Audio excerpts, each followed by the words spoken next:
think before I ever had cancer, I knew what I would do if I did have cancer, breast cancer specifically. And so I knew the moment that I was diagnosed what I was going to do. I unfortunately let myself be kind of talked into some other options along the way, but ultimately for me a double mastectomy was the way I needed to go. But I knew that the second that she told me that I had breast cancer, so it really wasn't a huge mental decision thing I had to go through.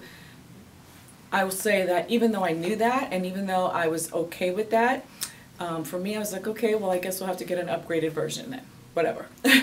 But so mentally I just tried to get in, to change the mindset of it, to not just go with, oh my goodness, my body's going to be, you know, mutilated.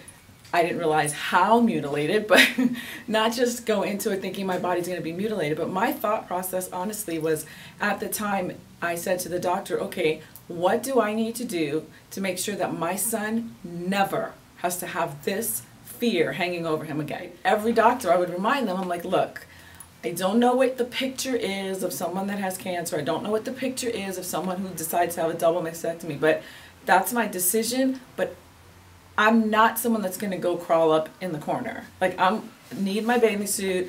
I want my cleavage. I want to look, I mean, I wasn't born with a sexy gene, but as much as I can get, I want to work it. Like, I'm not going to sell my clothes and become like some frumpy person. So we're going to need to figure out how to make this work so that I can be who I am, because I'm not going to change who I am.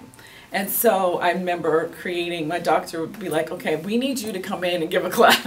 Because I went to the fabric store and I bought these gel inserts that people put in their dresses. They're like silicone, I guess, gel inserts. And so I bought those, and I bought fabric tape, and I would take these things and put them inside of my regular bra. And I'd be like, no, we're working this. No one ever knew that I didn't have breast. I continued working. I was going to see my clients. My clients can't look at me and be like, oh my goodness, you're going through breast cancer, you poor. No, we have to buy a house. Let's go. We have things to do. We have money to spend. We got to go. You know, so when they look at me, none of my clients knew what was going on with me. None of my clients, you know, some people that have cancer have to go and, you know, they have to go through chemotherapy and all of this, and so they lose their hair. I didn't know what I was going to have to go through. Well, I had already went and met with someone that I knew like did wigs for cancer patients. So we had already talked. In fact, she had cut samples of my hair so that she can make sure that she can get the hair that would be needed. Because I was like, look, whatever's going to happen, I'm going to look good doing it. I'm not going to look frumpy and crappy. This is just not going to happen. So please make sure to come out to Fashion for a Cure on May 12th. It's going to be an amazing, unforgettable, incredible night. It doesn't matter if you had cancer or know someone with cancer.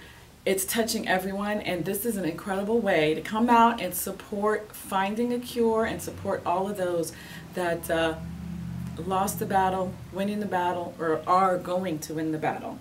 Fashion for a Cure on May 12th. Be there.